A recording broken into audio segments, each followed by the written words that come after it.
E aí galerinha conectada, esse é o canal Exatamente, seu canal de ciências exatas, ciências humanas, ciência da natureza, música e muita cultura. Eu sou o professor Edgar Rafael, sejam bem-vindos a mais uma aula de Biologia. Na aula passada nós falamos sobre as principais teorias que explicam a origem da vida. A hipótese autotrófica, aquela que afirma que os primeiros organismos vivos eram organismos capazes de produzir seu próprio alimento. A hipótese heterotrófica, aquela que afirma que os primeiros organismos não eram capazes de produzir seu próprio alimento. Falamos sobre a estrutura primitiva, que foi precursora das células, os coacervatos.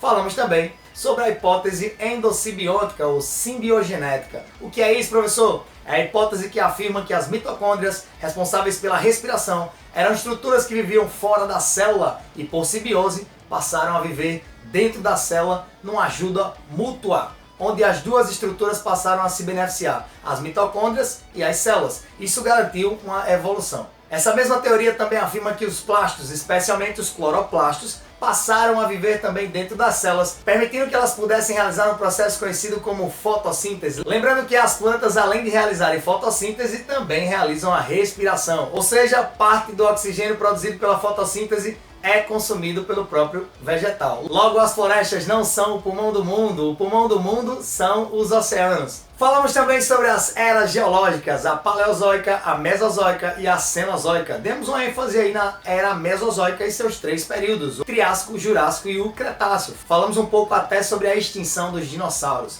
Mais informações sobre esses conteúdos, meus queridos, visita a aula 2 de Biologia. Na aula de hoje nós falaremos sobre a base molecular para a vida, isto é, a química da vida. Falaremos sobre os átomos e as ligações que ocorrem entre eles para que surjam as moléculas. Essas ligações podem ser ligações iônicas ou ligações covalentes. Falaremos sobre os compostos orgânicos e os compostos inorgânicos. O que diferencia os seres animados dos seres inanimados? Ou seja, o que diferencia a matéria viva daquela matéria que não possui vida. Falaremos sobre proteínas, lipídios, glicídios, vitaminas, água e sais minerais. Focaremos mais nessa aula aí na água e nos sais minerais. Vamos para a aula de hoje? Vem comigo! Qual a diferença entre os seres animados e os seres inanimados? Dos seres que possuem vida, da matéria viva e da matéria que não possui vida. Você vai me dizer, é a célula, professor? Beleza, mas de que é constituída a célula? A célula é constituída de matéria orgânica. Professor, e o que é matéria orgânica? Durante muito tempo se acreditou que a matéria orgânica só podia existir a partir de um ser vivo, ou seja, apenas um ser vivo era capaz de produzir matéria orgânica. Lembra do Nidan, que criou uma teoria que afirmava que a força vital é que era responsável por criar vida através da matéria inorgânica e criticou os experimentos do Spallanzani, dizendo que o Spallanzani tinha aquecido demais o caldo e por isso tinha acabado com a força vital. Logo naquele caldo nutritivo não surgiu vida porque havia muito aquecimento e havia acabado com a força vital. Durante muito tempo se acreditou que para haver vida tinha que haver força vital. Então a diferença entre a matéria orgânica e a matéria inorgânica era essa. A força vital é que produzia da matéria inorgânica a matéria orgânica e assim surgia a vida. Até que em 1828 um alemão chamado Friedrich Willer sintetizou ureia a partir de uma substância inorgânica, o cianato de amônia. Então esse mito da força vital caiu por terra, porque agora substâncias orgânicas podiam ser sintetizadas em laboratório. E você sabe hoje, meus queridos, que com o avanço tecnológico é possível sintetizar qualquer tipo de substância, até o material genético pode ser sintetizado em laboratório. Imagine substâncias orgânicas. Eu posso sintetizar proteínas, eu posso sintetizar lipídios, eu posso sintetizar glicídios, eu posso sintetizar até DNA e RNA em laboratório. Então essa ideia de força vital não existe mais. Os avanços tecnológicos nos permitem sintetizar qualquer tipo de substância. Mas é importante que você entenda que há um grau de complexidade da matéria inorgânica para a matéria orgânica. A matéria inorgânica é uma matéria simples e a matéria orgânica é uma matéria mais complexa, mas que a diferença entre elas são as ligações e como os átomos se organizam. Então veja, tudo que há na natureza, tudo que há de matéria é constituído de átomos, átomos que são elementos. E até hoje nós descobrimos 109 elementos, onde dos 109, 20 são sintéticos, criados em laboratórios, e 89 são naturais, ou seja, podem ser encontrados na natureza. Tudo que você pode tocar, sentir, cheirar é uma combinação dos mesmos elementos, dos mesmos átomos, combinados de forma diferente, variando apenas no grau de complexidade de como essas moléculas se organizam e fazem suas ligações. Então toda a matéria, seja ela viva, seja ela animada ou inanimada, elas são constituídas dos mesmos elementos químicos, dos mesmos 89 elementos químicos encontrados na natureza até hoje. É muito comum você ouvir as pessoas dizerem assim, ó, química orgânica, matéria orgânica, é a matéria constituída em maior parte por carbono. Isso é verdade, quer dizer que não existe substância inorgânica constituída de carbono. Isso é falso, existe sim matéria inorgânica também constituída por carbono. Mas como toda matéria orgânica possui átomos de carbono, é comum a gente ouvir falar que a química orgânica é a química do carbono. O que você não pode sair afirmando aí é que não existe matéria inorgânica também com átomos de carbono. Então, para que entendamos bem as estruturas que constituem a vida, é importante que a gente comece a partir do átomo e entendendo as ligações que ocorrem entre eles. Vamos para o quadro? Acompanha aqui, ó, a base molecular da vida, né? A primeira estrutura que a gente vai ter que entender é o átomo. O átomo é constituído de duas partes. O núcleo, que é constituído de prótons e nêutrons, carga do próton, carga positiva, carga do nêutron, o nome já está dizendo, ele é neutro, carga nula ou carga zero. Existe uma estrutura onde giram os elétrons, que possui carga negativa, e essa estrutura é chamada de eletrosfera. É comum você ver essa representação nos livros, mas é uma representação didática. Isso quer mostrar que os elétrons giram em todas as direções, e eles giram tão rápido em todas as direções, que dá a impressão de que o átomo é uma esfera. Os elétrons giram tão rápido em todas as direções que não é possível nem determinar o lugar onde ele está exatamente. A gente só determina uma área onde possivelmente esse elétron possa estar. Mas isso fica para uma aula de física quântica. Vamos tentar entender aqui, ó. Os elétrons giram em todas as direções, por isso que dá a impressão que eles são esfera sólida, mas a melhor representação que existe é essa. Por quê? Porque identifica a quantidade de prótons e elétrons que cada elemento possui, que cada átomo possui. Por exemplo, um átomo de hidrogênio. O átomo de hidrogênio possui um próton no núcleo e possui um elétron. Essa representação é interessante por quê? Porque eu consigo entender o seguinte, que o hidrogênio possui uma camada e tá aí, possui um elétron girando nessa camada. Já o carbono possui duas camadas, na camada mais interna tem dois elétrons girando e na camada mais externa possui 4 elétrons girando, 1, 2, 3, 4. E nós professores brincamos muito dizendo que o sonho de todo átomo é se tornar um gás nobre. Por quê? Porque tem 8 elétrons na camada de valência. Agora você vai entender o seguinte, ó. Por que que o carbono é tetravalente? Como assim, professor, tetravalente? Porque ele faz 4 ligações. Por que que ele faz 4 ligações, professor? Porque ele possui 4 elétrons nessa última camada aqui, então ele precisa de mais 4, então ele pode fazer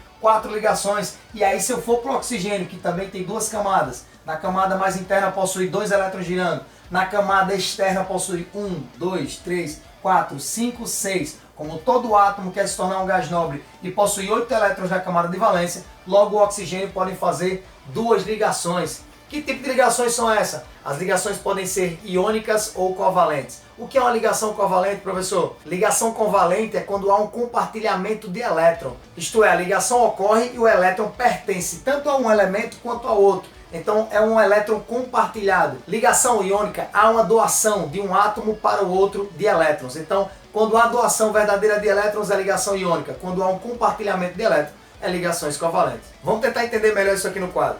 Não quero que você se prenda agora à quantidade de camadas que um átomo possui ou a quantidade de elétrons que ele possui. A gente vai entender isso melhor nas aulas de química, falando sobre tabela periódica e sobre cada elemento, a que família pertence. Você vai saber camada, quantos elétrons, como distribuir os elétrons através da distribuição eletrônica de Linus Pauling. Então não esquenta não com isso agora, deixa para as aulas de química no futuro, você vai aprofundar esse entendimento. Eu quero que você compreenda bem quais são os tipos de ligações e como elas ocorrem. Acompanha comigo aqui, ó. Nós estamos analisando aqui uma substância bem comum encontrada em qualquer lugar, que é o sal de cozinha, o NaCl.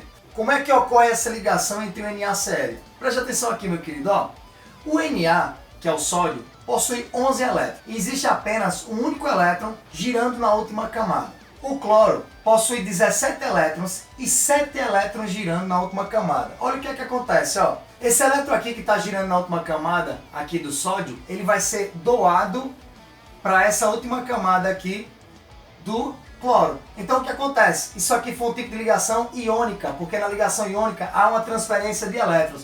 Quem perde elétrons? Quem perde elétrons fica positivo. Então eu tenho aqui um íon mais, chamado de cátion. Então quando eu perco um elétron eu fico positivo. Então apareceu aqui o íon positivo, um cátion, Na+. E aqui quem ganha elétron fica negativo. Então ficou Cl-, é um ânion. Do elétron, então vira um cátion. Então o Na+ virou um cátion. Por quê? Porque doou um elétron, ficou positivo. Perdeu um elétron, ficou positivo. O cloro virou um ânion.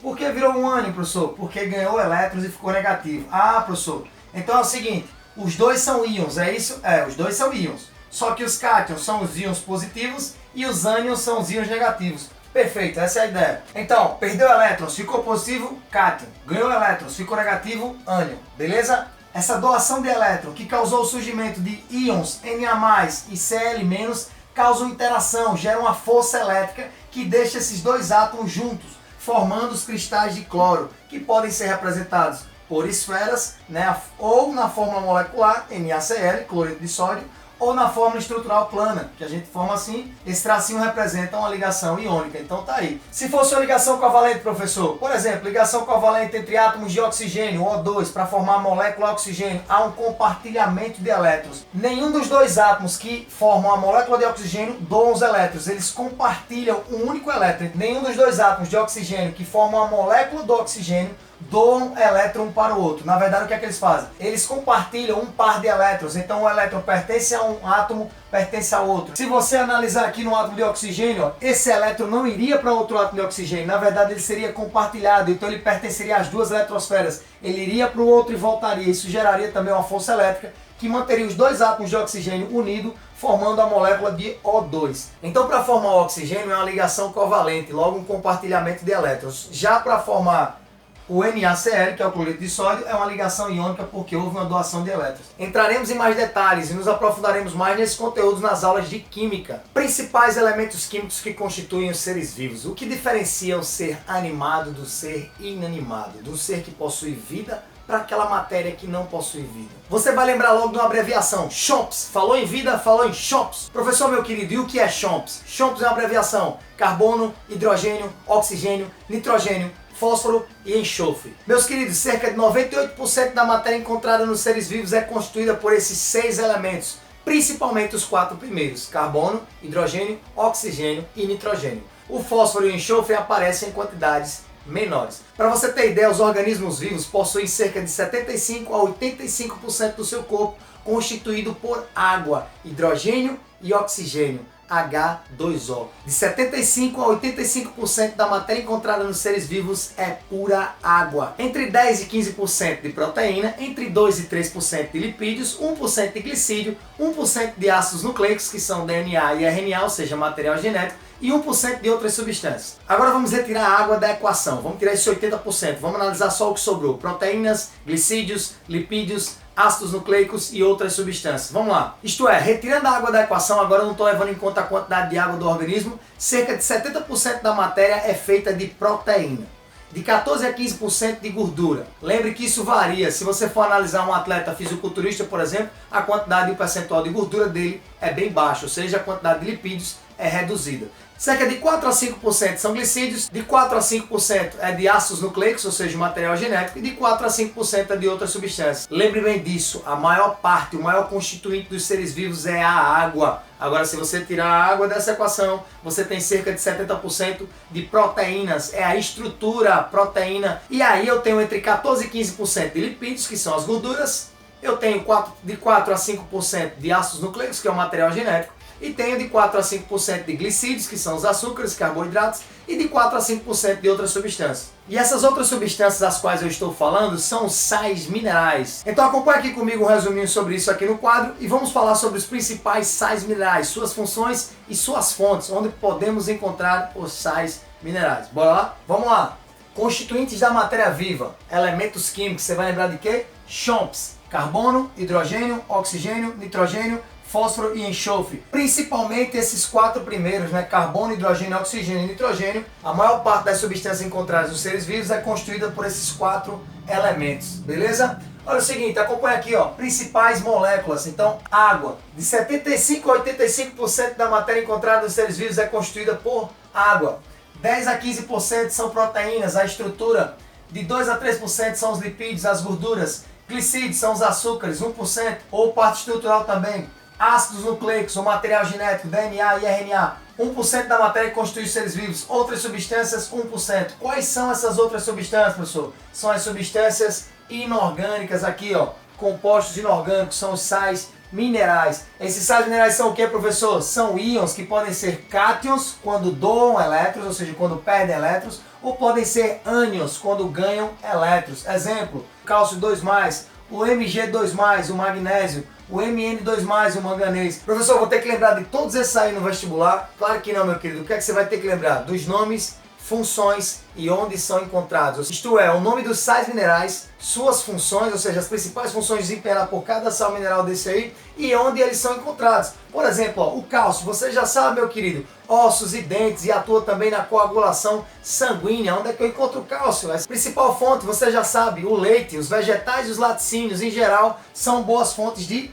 cálcio. O magnésio, a maior parte desses sais minerais, eles atuam como coenzimas, ou seja, facilitando algum tipo de reação no nosso organismo. Mas o magnésio também é responsável pelo bom funcionamento dos nossos músculos e nervos, tá certo? Onde é que é encontrado o magnésio? É em vegetais verdes, meu querido. Também o manganês. Manganês também é uma coenzima, tá certo? A maioria desses sais minerais são coenzimas, ou seja, eles atuam facilitando algum tipo de reação. O manganês também é encontrado em ovos, além de vegetais verdes. O zinco você pode encontrar em diversos alimentos, ele atua principalmente também na digestão. Sódio, potássio, se eu estou falando de sódio e de potássio, eu tenho que falar da bomba de sódio e de potássio. Então eu estou falando aí de impulsos nervosos, eu estou falando de contração muscular, eu estou falando de facilitar a locomoção e os impulsos nervosos. Então tá aí, o sódio e o potássio atuam principalmente no nosso sistema nervoso e na contração muscular. Sem contar também que o sódio é responsável pelo nosso equilíbrio osmótico, ou seja, as trocas de água dentro do organismo. O sódio também tem um fator importante nesse equilíbrio osmótico dentro do nosso organismo, né? Tanto é que a quantidade de sódio em excesso no nosso organismo pode gerar hipertensão, né? Aumentar a pressão arterial no nosso vaso sanguíneo. É por isso que quem tem hipertensão tem que ter muito cuidado com sódio, ou seja, com cloreto de sódio, com sal de cozinha, para não alterar tanto esse equilíbrio osmótico, não alterar tanto a pressão dentro dos nossos vasos sanguíneos. Então, para o vestibular, tratando de sais minerais, é importante que você lembre a função de cada sal mineral e a fonte onde ele pode ser encontrado, tranquilo? Para nossa aula não ficar muito longa, deixaremos para outro momento falar só sobre a água, falar sobre as proteínas, sobre os aminoácidos, sobre os lipídios, sobre os glicídios e sobre os ácidos nucleicos. Nossa aula de biologia fica por aqui. Esse é o canal Exatamente, eu sou o professor Edgar Rafael. Fiquem com Deus e lembre-se, quando a gente se vê, a gente se encontra. Até a próxima aula.